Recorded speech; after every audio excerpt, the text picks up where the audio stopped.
Good morning, welcome, how are you all? I hope that you're having a really good day. It's a silly thing to say because this is stupid o'clock at night, well, early morning, because I get up before the birds do.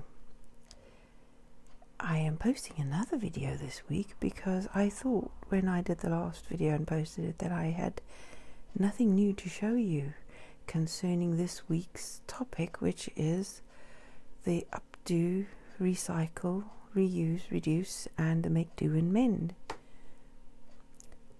But I actually did do something, and I actually do have something to show you. So here it is. I've been sewing, and I wanted to show you. I just started on my sewing pile here on the chair. I fixed 4 trousers for my hubby yesterday. One just needed a new button. I had a metal button to put on because they're denims. But this one, this is cargo trousers, and the inside of the pocket, the seam came undone because of his keys. He always puts keys in his pockets, and they always do wear out pockets, keys do. Especially since the pockets tend to be of really soft fabric. Doesn't make any sense. But anyway, I folded it because it was just a seam that had come undone, but it was frayed, so I couldn't re-sew it. So I folded it over. I did a back stitch along it to keep it in place, and then I overstitched over the back stitch on the edge of the fold. So that pocket is good as new again, because it's an awkward place to get to, and I didn't want to get my sewing machine out. I just did it by hand, so it's not as tidy as a machine would do it. A machine, I would just do a normal small run-in stitch and then a zigzag over the top. But I wasn't going to get the sewing machine out for one pocket because all the other things that I did were patches. I spotted this idea on Pinterest, thought it was absolutely fantastic, and then when I went to Somerset a couple of months ago, I went into the craft shop there and found some fabric. It's only a small piece, it's just not even a half a meter piece of fabric with the superheroes.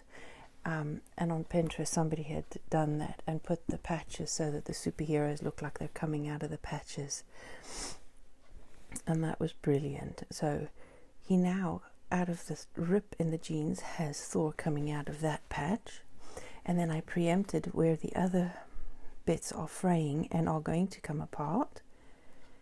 I put a little patch in anyway, so this one is going to be Spider-Man's head, and here on the crotch, that fray is going to be the Hulk.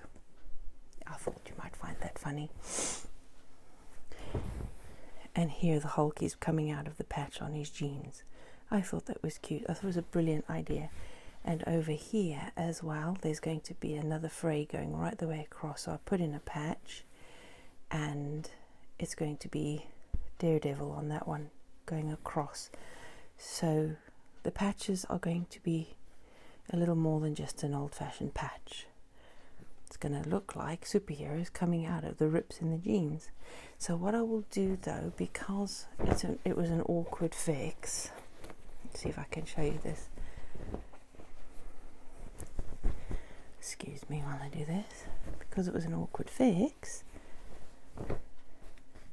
and I couldn't very well do a seam around the edge, what I will do is get an iron-on interfacing that I will iron over the edges so that it doesn't fray that edge.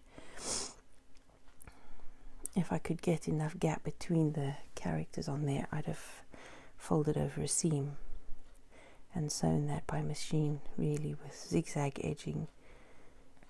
But for now, I'm just going to get an iron-on interfacing that will cover that up, so where just the one side of the interfacing is gummed, and that will stick on there to stop the edges of the patch fraying. But there you are. Just because a pair of jeans has a hole in it or a rip, we don't have to chuck it away. We can literally patch it up, and it doesn't have to be a boring patch either. I mean, even in dresses or girly things for little girls, you could patch on little applique of flowers and favourite cartoon characters and so forth. So Don't chuck it away just because it has a hole or a rip. Be creative and make it go for longer. Make do and mend. And of course I have 2 sewing boxes, one bigger than this one, and this, which I've had since I was 11 years old. And even my pin cushion is upcycled. It made from a bit of felt and tights, ripped tights. So I've made myself a pin cushion like that. Of course one day I'll have a much prettier one. But there you go. Upcycle, recycle, make do and mend for this week, the 3rd week of August. I did actually have something to show you then, and I'm feeling quite good about that. So I hope that whatever you're going to be clearing out this week, if you find something that can be fixed, even if you don't want it anymore, fix it up and pass it on. It'll save something going into landfill and maybe fill a need somewhere else. So that's my message to you this week. As far as this topic goes, have a good week. Speak to you again soon. Bye-bye.